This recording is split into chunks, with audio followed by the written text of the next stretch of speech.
الحمدللہ رب العالمین والصلاة والسلام علی سید الانبیاء والمرسلین اما بعد فاعوذ باللہ من الشیطان الرجیم بسم اللہ الرحمن الرحیم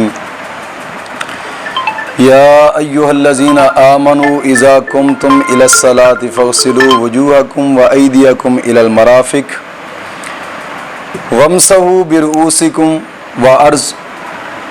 برؤوسکم وارجلکم الی الکعبین صدق اللہ مولانا العظیم۔ وضو کا بیان ہے۔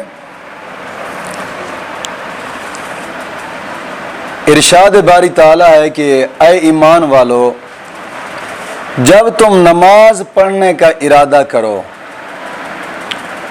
اور وضو نہ ہو تو اپنے منہوں اور کوہنیوں تک ہاتھوں کو دھوؤ اور سروں کا مسح کرو، ٹخنوں تک پاؤں دھوؤ۔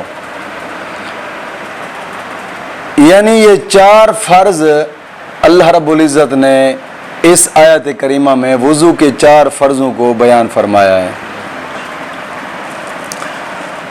چھٹا پارہ ہے سورۃ مائدہ آیت نمبر 6۔ اللہ رب العزت نے وضو کے چار فرضوں کو قرآن کریم میں یہاں پہ بیان فرمایا۔ اب ایک بات یہاں بھی یہ بھی ہوتی ہے کہ جیسے یہاں ترتیب بتائی گئی ہے نا وضو کی، یعنی پہلے منہ دھوو، پھر ہاتھوں کو کونیوں تک دھوو، پھر سر کا مسح کرو، پھر جناب علی پاؤں دھوو، تو اسی ترتیب سے ہی وضو فرض ہے۔ کبھی کبھار لوگ کیا کرتے ہیں، کچھ لوگ دنیا میں ایسے بھی ہیں کہ جو پاؤں سے ہی وضو کرنا شروع کرتے ہیں، پہلے پاؤں دھو لیا، پھر جناب علی ہاتھ دھو لیے، پھر مسح کر لیا، پھر منہ دھو لیا، یا کبھی کبھار ایسا کرتے ہیں کہ پہلے پاؤں دھو لیتے ہیں، پھر منہ دھو لیتے ہیں، پھر جناب ہاتھ اور سر کا مسح۔ تو یہ قرآن کریم کی اس تعلیم کے خلاف ہے۔ تو یہ آیت کریمہ تھی۔ اب ظاہر ہے کہ جو ہم نے سبق پڑھنا ہے، قرآن سے تو ثبوت اس کا مل بھی گیا، آیا کہ اس سبق کا ثبوت احادیث مبارکہ سے بھی ہے یا نہیں ہے؟ تو اب اس بات کو واضح کیا جائے۔ سب سے پہلی احادیث مبارکہ امام بخاری اور امام مسلم نے روایت کی ہے۔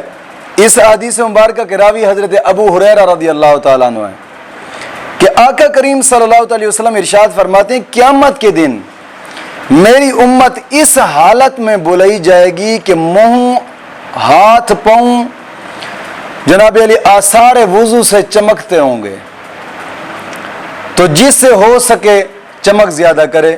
اس حدیث کا مطلب یہ ہے کہ جو آدمی ہر وقت باوضو رہتا ہے، جس وقت اس کا وضو ٹوٹتا ہے فوراً جا کر وضو کر لے۔ یہ لازمی نہیں ہے کہ نماز کے لیے یا قرآن پڑھنے کے لیے وضو کرے، بلکہ ہر وقت باوضو رہنا، ہر وقت باوضو رہنا یہ ایک مستحب کام ہے۔